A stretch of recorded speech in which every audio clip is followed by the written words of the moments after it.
Hi, everyone. Welcome. My name is Erin McKinley. I'm with Southern California News Group, and welcome to our Healthy Living Virtual Expo. It is going to be presented by The Sun, the Press Enterprise, Redland Daily Facts, and Inland Valley Daily Bulletin. If you do hear some noise in the background, it is probably my 7-month-old little baby girl who is awake from her nap. So please don't mind her. But we're going to go ahead and get started this morning with a conversation brought to you by Low Vision Optometry of Southern California and Dr. Richard J. Schuldiner. It's going to be on muscular degeneration, what it is, and how to get some help.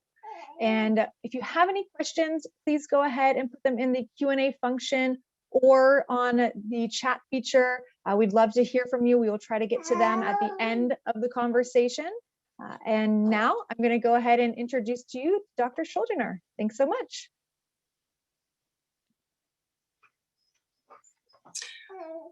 Well, hello there, folks. Thank you for your time and for being here and for being willing to listen to some information. I'm Dr. Richard Schuldiner. I'm a low vision optometrist and president of the International Academy of Low Vision Specialists.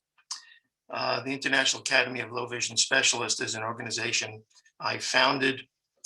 There are currently 39 doctors that I have personally trained here in California, all over the country, doing this kind of work. So if you're not in this area and you need a low vision doctor, we do have doctors throughout the country. Okay, so today we're going to talk about macular degeneration. Everything you never wanted to know. And I suspect there are people out there who wish that they never did hear of it. And we can always tell people who really don't know anything about it and never heard of it and don't ever want to hear of it because of the various mispronunciations of macular degeneration. So we're going to talk about, we're actually doing 2 lectures today, 2 talks, one on everything you never wanted to know about macular degeneration, and the other on what we call low vision and what we do about it, because macular degeneration, as you already know, causes some vision loss. So I'm going to share my screen. By the way, I have electronically put myself in front of Tuscany. That's a picture I took myself when we were in Italy a number of years back. I thought it would be a good place to start. Okay, so I'm going to share my screen, and we're going to have some slides, and I will also do a lot of explaining in case there's some people with vision problems having difficulty seeing this. So we're going to handle a few questions. What is the macula? Where is it? What does it do? And what is macular degeneration? So I have a slide here in front of us on an eyeball, obviously, and a light bulb that's being projected so that that eyeball would see the image. And so what happens as light passes through the cornea, which is the window, goes through the round opening pupil, goes through this lens, which is located right behind the iris, which is your brown eyes or your blue eyes. And in this particular image, it's white, but in real life, it's supposed to be perfectly clear. As we age, it gets a little more yellow. And when it gets to the point of really affecting vision, we call it a cataract. And at that point, we take it out and put a new one in. In fact, just to tell you a few things, about 2 months ago, I actually had cataract surgery. It was very interesting to experience what I've been telling patients for the last 40 some odd years, because that lens yellows very slowly and you really don't notice it. And so I had cataract surgery, and the right eye was done first, and then a week later, the left eye. So for 1 week period of time, my right eye saw nice, clear and white images. And when I closed the right eye and opened the left eye, everything was yellow. And so I'm sitting here in my office with a nice white light and white walls, except they were yellow with my left eye for about a week. It was very interesting. Now, inside the eye is the retina. So if you're sitting in a room right now, which I assume you are, and if there's a window, then that window would represent the cornea. That's where light comes in. And if we wallpapered your entire room the back wall, the side walls, the floor, and the ceiling. That compares to the retina of the eye. The retina is actually wallpapered to the back of the eye. And the retina has cells that receive light, photocells, and sends the image through the optic nerve to the brain. Now, dead center in that wallpaper is an area that has more photocells than any other, and that's called the macular. So if you're sitting in a room and you put a clock on the wall opposite the window, a regular normal wall clock that's maybe 8-10 inches round, that would represent the macula. The macula is part of the retina, and it's just got more photocells than any other part of that retina. Okay, so now this is an actual image of what I see when I look at the back of an eye with my ophthalmoscope. And so, as I said, the retina has more receptors, and it has its own blood vessel system right behind it. So the retina actually has two blood vessel systems, one for the macula and one for the rest of the retina. So now you know a little bit about the anatomy and where it is. And I'm going to ask a question that everybody who knows anything about macular degeneration already knows. What are the two types of macular degeneration? And so, of course, everyone is going to say with me out loud, wet and dry. We've all heard that. So I'm going to tell you everything there is to know about dry macular degeneration in 3 words. And no kidding, that's exactly what I'm going to do. 3 words, I'm going to do everything you need to know. The cells die. And that's really all there is. The cells die. Now, in this image, this is again the back of an eye that has macular degeneration. I have an arrow pointing right to the macula. All of the yellow spots around that are called drusen, and they're what we call exudates that just form as we get older. Not everybody gets them, and some think that that's a cause of macular degeneration. In any event, with dry macular degeneration, the cells die. Why do they die? Well, there's a reason we call it age-related macular degeneration, because aging is the #1 reason. Sunlight, the UV from sunlight. Everybody should be wearing sunglasses when they go out from as early age as they possibly can. Smoking causes macular degeneration. We know that. Genetics, and then there are unknown causes. So the cells die. Well, what can we do about it? Nothing. You can't replace the cells. You can't fix the cells. You can't make them work again. There's just no treatment at the current time. I suppose in the future, stem cells may bring them back to life. But at this point, there's just nothing that we can do, unfortunately. And I'm going to say that that's the good news. And I say it's the good news because wet macular degeneration causes more vision loss than dry macular degeneration. With wet macular degeneration, the blood vessels that I told you about, they start leaking, and they cause damage to those photocells. And so that causes the cells to die. What causes the blood cells to bleed, the blood vessels? Aging, sunlight, smoking, genetics, and something we call neovascularization.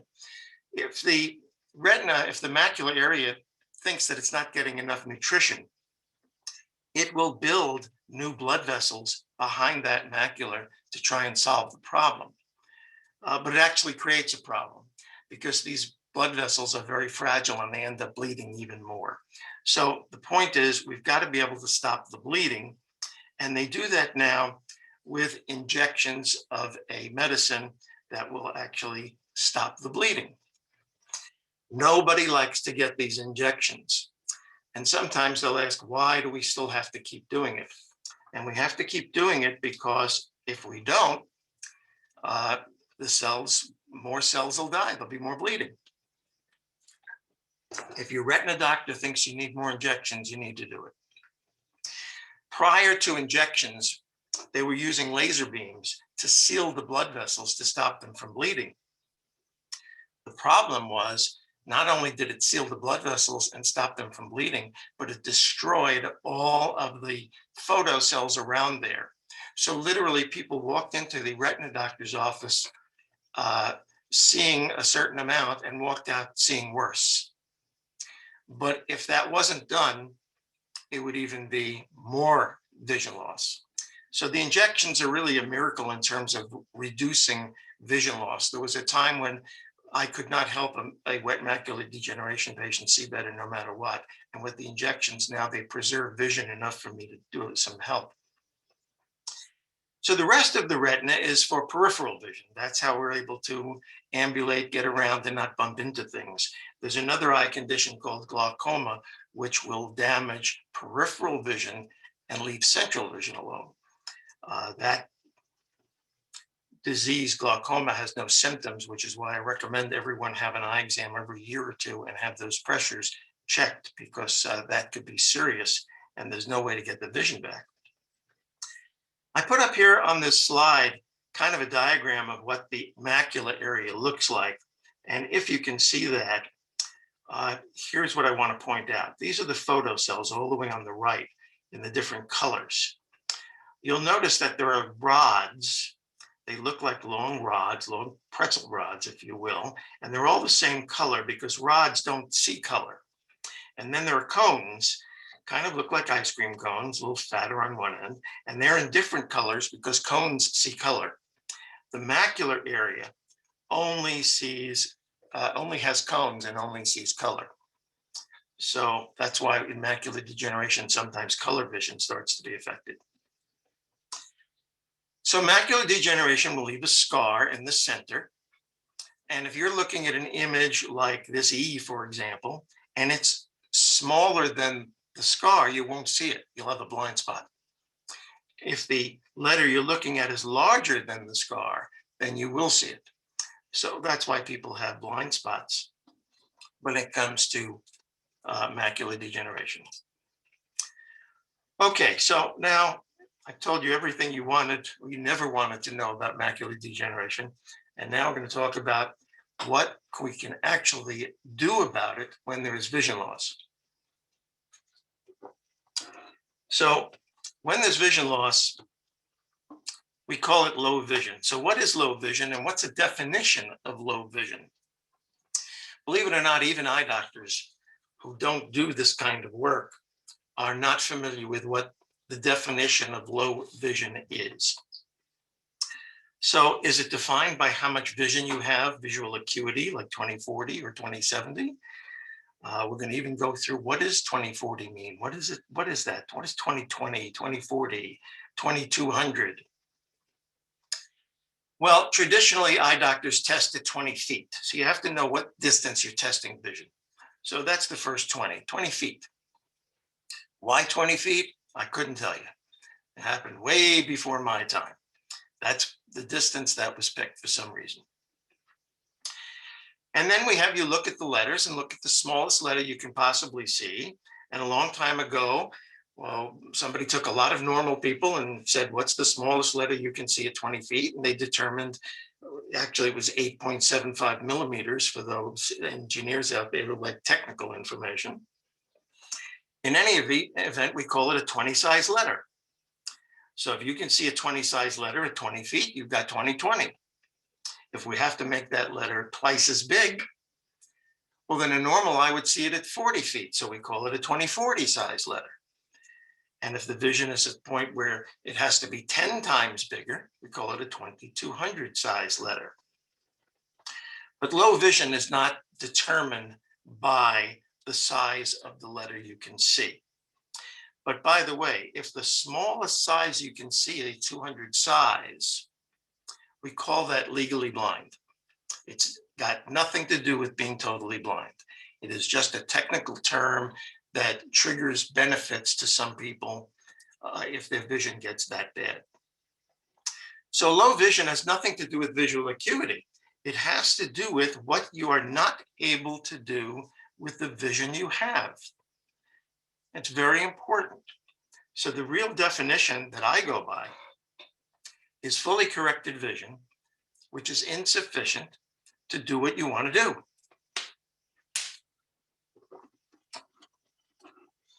So low vision care, my job is about getting people to do what they want to do, not really about seeing in particular. And what do people want to do that come to see me? Well, for the most part, driving, very important task to people, independence, the ability to get where you want to, when you want to, especially here in California. People want to be able to read, see their computer, see faces, television, play bridge, play poker in casinos. I'll tell you about that later. Anything you want to do, sewing, knitting. So as far as I'm concerned, people with macular degeneration need two eye doctors. They need a medical eye doctor to treat the macular if it's wet. And if it's dry, you have to keep going and have them make sure it's not going to turn to wet because you need to stop the bleeding, as I said before. And you need a low vision eye doctor to help you to do the things you want to do if the vision loss is preventing you from doing what you want to do. So if you have vision loss and if you have trouble doing the things you want to do, then you would come in to a low vision eye doctor. And the first thing we would do is a low vision evaluation. We would accurately measure vision. And we would use different eye charts to measure that vision because the ones at 20 feet are just too far away for you to really see exactly what we need to know about your vision. The second thing is to get the wish list. We need to know what it is you want to be able to do and then find a way to help you. So let's talk about accurately measuring vision. I use a chart that is handheld. I don't have to test you at 20 feet. I can bring a chart up to 5 feet. And that gives me a much more accurate way of measuring vision. Plus, if you look straight ahead, if you have macular degeneration, you know things disappear. So I'm going to measure peripheral vision. I'm going to have you look a little bit to the side, and I'm going to see if there's better vision a little off to the side than it is straight ahead. And we can then teach you how to use it. And so you will actually find that you have better vision than you think you have. A lot of my patients actually have better vision than they know about, more vision than they know about.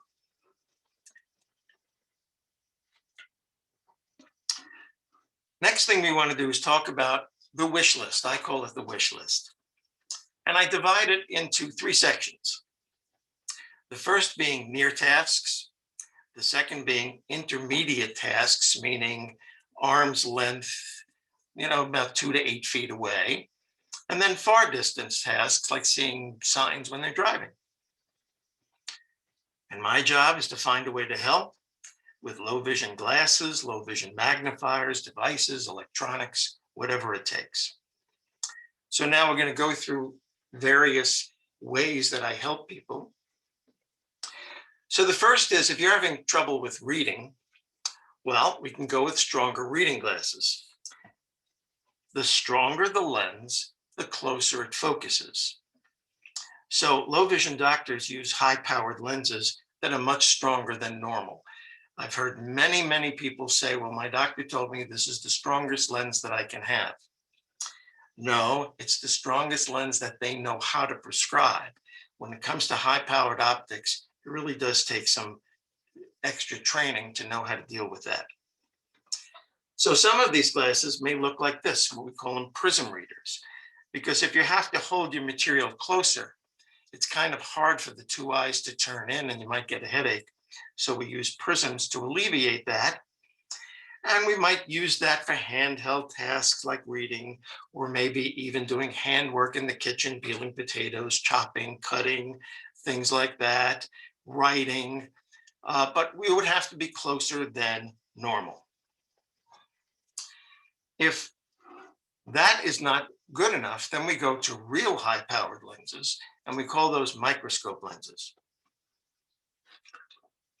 When we use microscope lenses, we're really getting to using one eye at a time, not both eyes.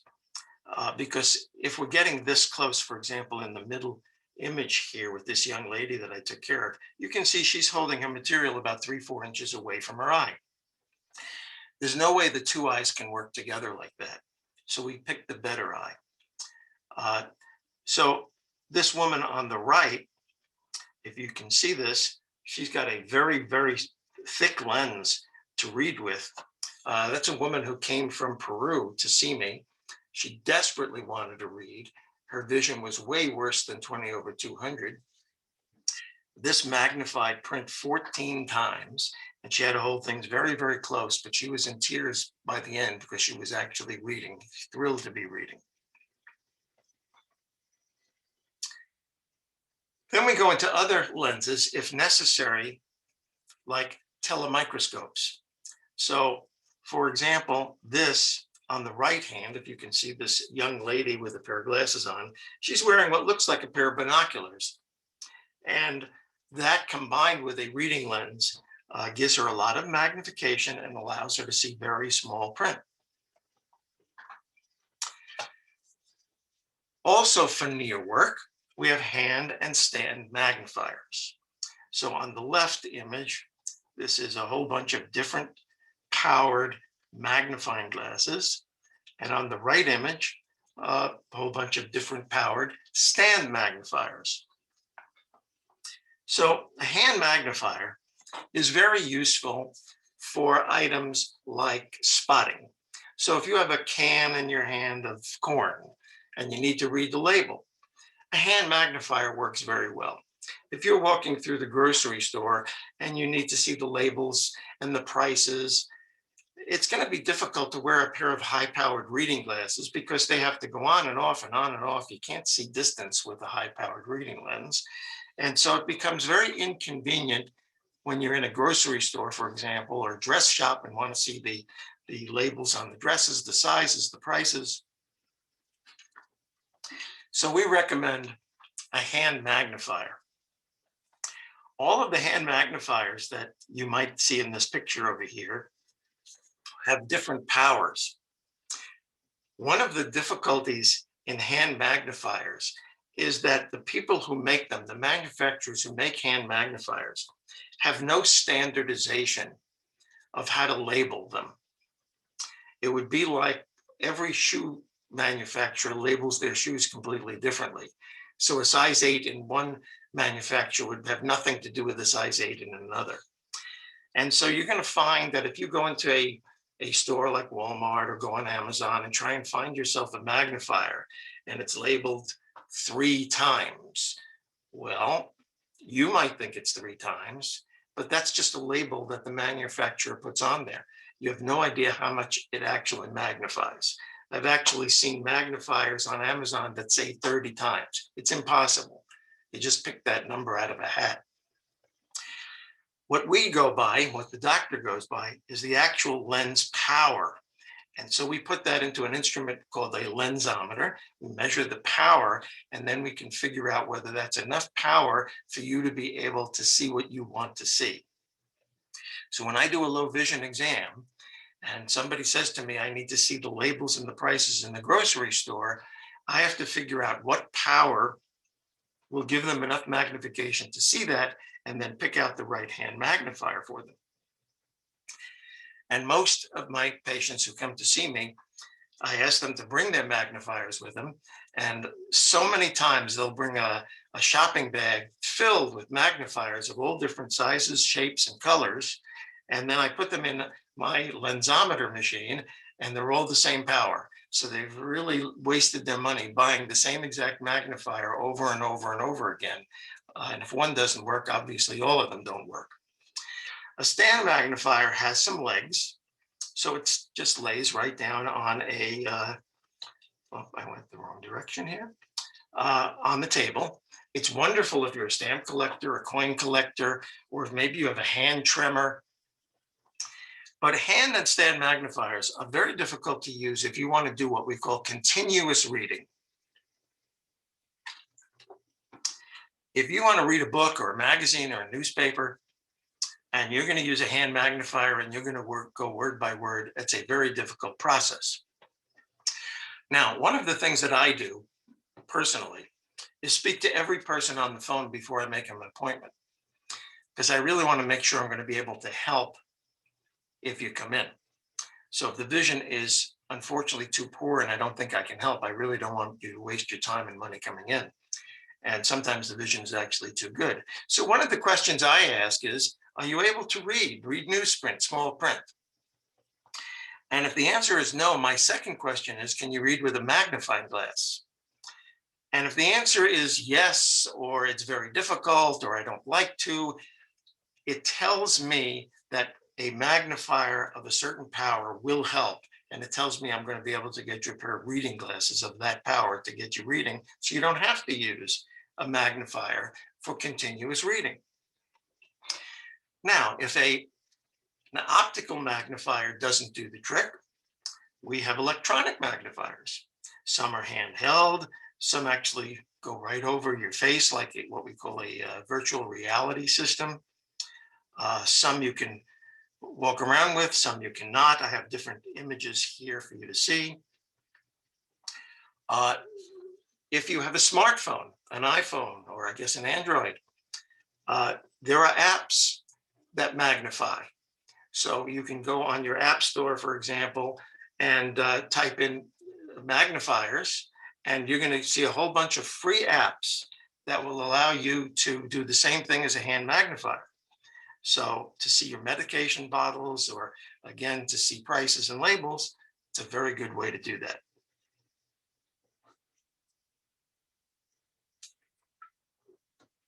The next thing I work on with the patient is intermediate tasks, things where you cannot get it very, very close. So I have some images here. For example, the one on the left, this person reading music.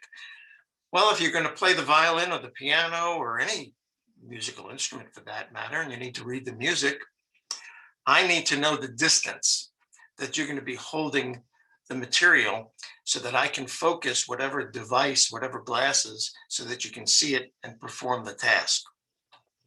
If it's sewing on a sewing machine, there's an image here of a woman who's painting. I spoke to her son. The woman was 98 years old and loved painting. This goes back about 5-6 years ago. And so I scheduled the appointment and I suggested that she bring with her her materials. And she did. She brought canvas, she brought paints. I sat her down at my desk and I put various types of glasses on her. It started with those prismatic ones, the ones with prisms, wasn't strong enough. And we went with what we call telemicroscopes, binoculars focused for the particular distance that she needed. And sure enough, she was doing a little painting there. This image on the right, a woman named Sandy, I won't give you her last name. I met her sitting at Pachanga at the poker table, believe it or not, the Texas Hold'em poker table. And she was having a little difficulty seeing her cards in her hand, and people around the table were getting a little annoyed at her. And she blurted out, "Look, I have macular degeneration. It takes me a few seconds." And so I leaned over and said, "I can help." And we had a nice conversation afterwards, and she did come see me. And I did prescribe for her a pair of what we call telemicroscope glasses. And in fact, we had to really adapt this, because if you know anything about playing Texas Hold'em, you have to see the cards in your hand and you have to see the cards on the table. And there are like 9 seats around the table. So each seat is a little bit different distance to the center cards on the table. So we had to figure out how we were going to solve that problem. And then when we got the glasses in from the lab, I called Pachanga and actually asked them if I could dispense the glasses to her as sitting at a table, so we could go from seat to seat and make sure it was going to work. And Pachanga was kind enough to get permission from the California Casino Control Commission, and we did that. So that worked out very, very nicely for her. Now we get to distance vision tasks. By the way, this talk is scheduled for about an hour, but it's not going to go nearly an hour because I'm going to leave a lot of time for questions. So this way, if you have questions, start typing them in, because I do want to answer all of your questions and I want to make sure to leave enough time for that. Okay, so distance vision tasks. The number one distance vision task that people are really desperate about is driving. Number 2 is television. We'll talk about that as well. But with regard to driving,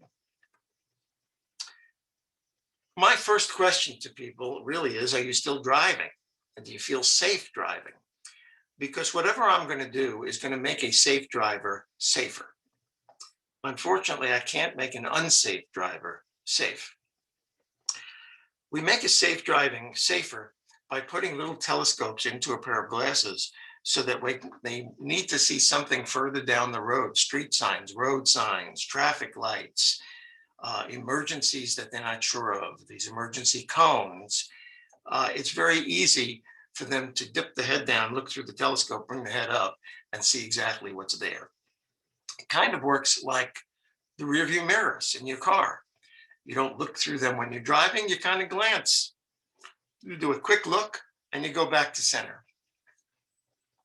This is a picture of Carroll Shelby, the automaker. I have this permission to say that, the late automaker. He passed away a few years ago. And I worked with him because he wanted to continue driving. So we have to talk about the Department of Motor Vehicles with regard to driving a little bit. So visual acuity and driving. The first thing is every state in the United States has different rules and regulations regarding the vision requirements for driving. So here in California, most eye doctors do not know, and most people do not know, what the minimum requirements are for getting a driver's license in California. Now, passing the vision requirements does not mean you get a license. So let's talk about your normal eye chart in an eye doctor's office. The biggest letter is usually the 2200 size. The next letter is the 2100 size. And then it goes down further from there. And if you can see this on my slide, you'll see that I have pointed out what the size of the 2070 size letter is and the 2040 size letter. And way down on the bottom is the 2020 size letter.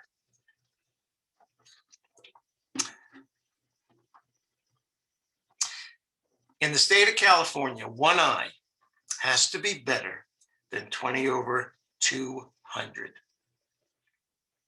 Most eye doctors think it's 20/40. That's not correct, but those are the size of the letters at DMV. So if you go down to DMV and you can see 40 size letters, then you pass.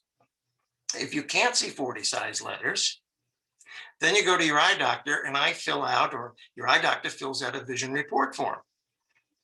As long as one eye is better than 200, you pass the vision requirements. Again, it doesn't give you a license. It gives you the ability to show DMV that you're a safe driver with that level of vision. The reason a normal eye chart doesn't work is because if you don't see the 200, but you do see the if you see the 200 size, you don't pass. You have to see smaller than the 200 size. And the next letter on that chart is 100. Well, what if your vision is such that you can see 120 size letter or 160 size letter? This chart doesn't show you that. So that's why I use a different eye chart where I can walk up closer to people and get an exact measurement of vision.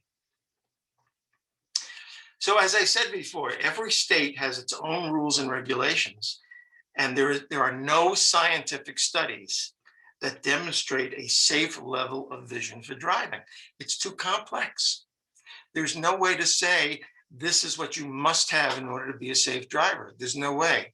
So literally all of the requirements in all states that have vision requirements, which they all do, it's pretty much made up, because we really don't know what it takes in terms of level of vision for safe driving. If you live in a different state and you want to know what your requirements are, you can go to our International Academy of Low Vision Specialists website, which I have right up here. And we have all of the state rules and regulations for vision and driving on them. Sometimes people come in with a spouse or a child, and they're very much afraid of the patient driving with the level of vision they have, and yet the patient feels that they can do it. When a case like that happens, what I normally do is refer them to someone who is a handicapped driver instructor, handicapped driving trainer. I have a good friend of mine here in Corona that does that. And he will test them in something like a flight simulator, except it's a driving simulator that they sit in, and he can actually test them to see if they're going to be a safe driver. That makes everybody feel a lot better. So this is a woman that came to see me near my Temecula office. And she had a whole list of things that she wanted to be able to do. One of them was driving. So I fit this, what we call a focusable telescope. It's a little telescope. It's called a bioptic, just like you saw in Carol Shelby's glasses, a bioptic. Bi meaning two, which means you got a regular lens with your prescription in it. And then you've got the telescope above eye level, also with a prescription in it. And you can alternate between the two. The difference between this telescope and the one that we used for Carol Shelby is this is focusable. So she can actually, with her hands, turn the front of the telescope and change the focus from one thing to another. So about a month after I saw her, she sent me a list of 14 different things that she could now do with those glasses. And the 14th on her list was actually cut her toenails. I thought that was really great. She's a great lady. Okay, so this is just a sample of what can be done to help. There's a lot more. There are more low vision glasses, more low vision devices available that I have not gone through, closed circuit TV systems that sit on desks, some that can be hooked up to computer systems.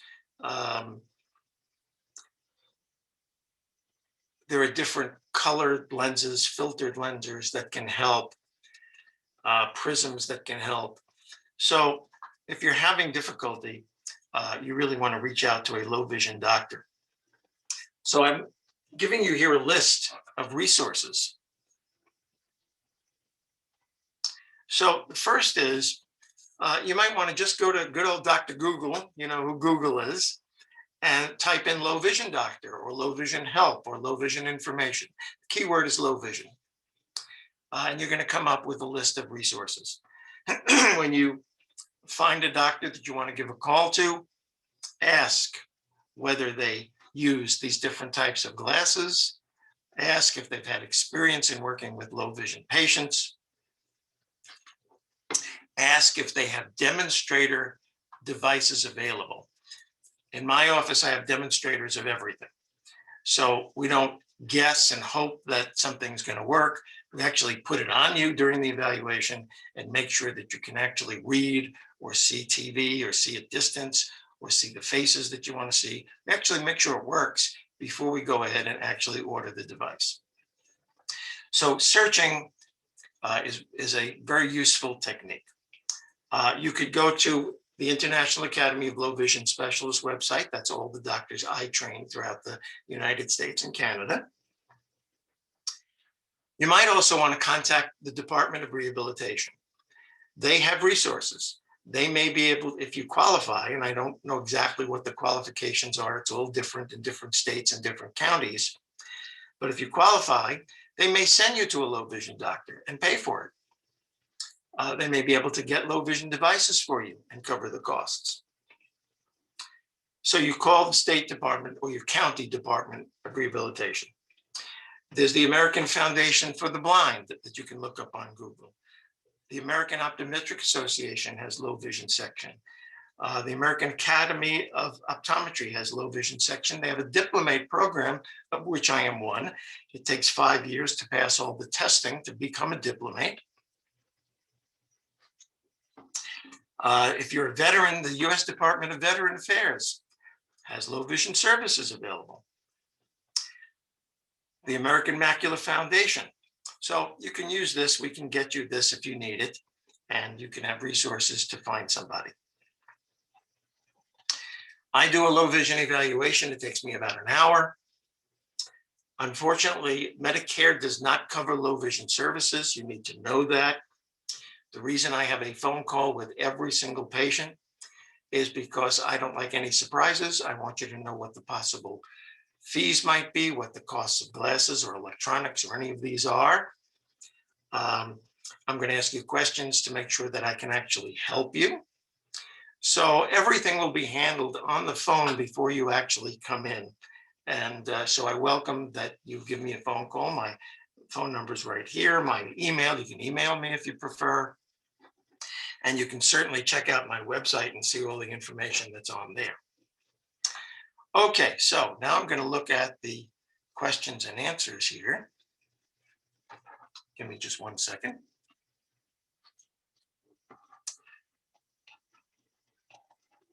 Okay, so first of all, does macular degeneration usually happen in both eyes? Not always. And a lot of times I do get calls from people saying I have macular degeneration in my right eye, for example. And my first question is, well, how's the left eye? Because if the left eye is good, then there's really nothing to do in terms of low vision. If you're able to do what you want to do, you don't have low vision, whether it's with one eye or two. The only thing I would recommend on somebody who has macular degeneration in one eye is, number one, don't be in the sun without sunglasses. And number two, nutritional. You need to be taking an ARADS-2. ARAD stands for Age-Related Eye Disease Study. These are two of them, the second study, ARADS-2. You need to be taking nutritional supplements to keep that macula as healthy as possible. Okay, is any of this covered by Medicare? The answer is Medicare does not cover low vision or low vision devices. So the answer is no. Low vision glasses, for example, can cost anywhere from, for example, the prism glasses that are stronger and you have to hold up closer to read. They can cost $500–600. Telescope glasses for driving, they could cost $3,000–4,000. So you've got a very wide range of what things can cost. And when someone comes to my office, for example, I'll use everything to figure out what's going to be best for them and then give them what the different prices are. And then you decide what you want. The key thing is that you have to prove that it works. And that's my job, to prove that it actually works, to put it on you, have you see that it works, and then you decide if you want to spend your money. Okay, what is the difference between bifocals and glasses with the small black circles? Well, I'm assuming the small black circles you're referring to, those are telescopes. You ever pick up a big pair of binoculars and look through them? We miniaturize them, put them into the glasses so that you can actually use the regular glasses and the telescope glasses, which magnify 2 times, 3 times, 4 times. So that if you're looking at something that you're, for example, I had a patient who wanted to look at TV and see the scores of the tennis match. She said, I can see the score, I can see the tennis match, I can't see the score. I put a little binocular in there, a telescope. She could lower her chin, look through the telescope, and see the score. What is macular pucker and what can be done about it? Well, anything that affects the macula is going to affect vision. What can be done about it in terms of medical is a question for your eye doctor. Remember, I said you need 2 eye doctors, a medical eye doctor for the medical condition and a low vision eye doctor for the vision. So if you're asking what can be done about it medically, you've got to talk to your medical eye doctor about that. If you're asking me what can be done about the vision part of it, well, my question would be, what's it affecting you? What can you not be able to do because of it? And again, if it's only one eye and the other eye is good, unfortunately, at that point, there really isn't anything to do with these kinds of glasses. So low vision is not going to help.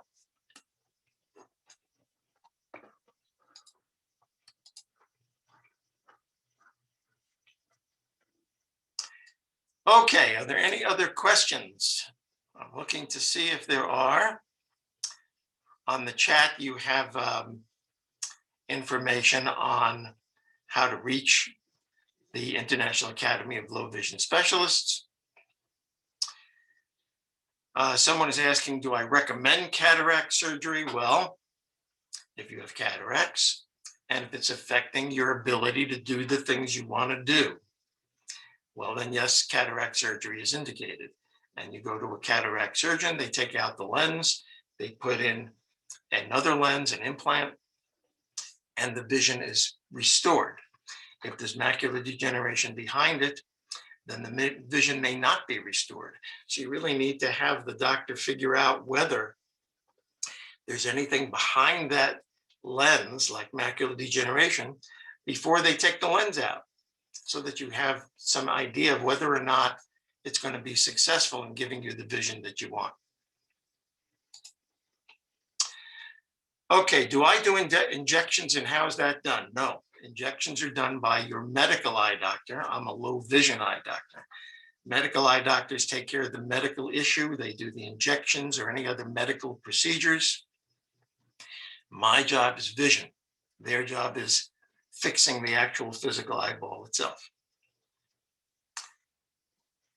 So I think I've answered all the questions. Let me just make sure. I think so. A few other little things I wanted to mention. One is, if you have more questions, feel free to call me. There's my phone number right on the screen, or email me. One person is asking, what level of vision would rank as needing cataract surgery? The answer is the level of vision where you're affected. I just had cataract surgery 2 months ago. I put it off as long as I could. I just didn't want to go through the surgery. But it got to the point where it was so annoying that I couldn't read what was on my TV screen. I was having trouble reading street signs. And I said, okay, it's enough time to do it. So it really is affected mostly by how much it's bothering you. Okay, thank you. Call me if you have other questions, or email me. I'd be happy to do it. It's been fun for me. I hope it's been fun for you. Thank you.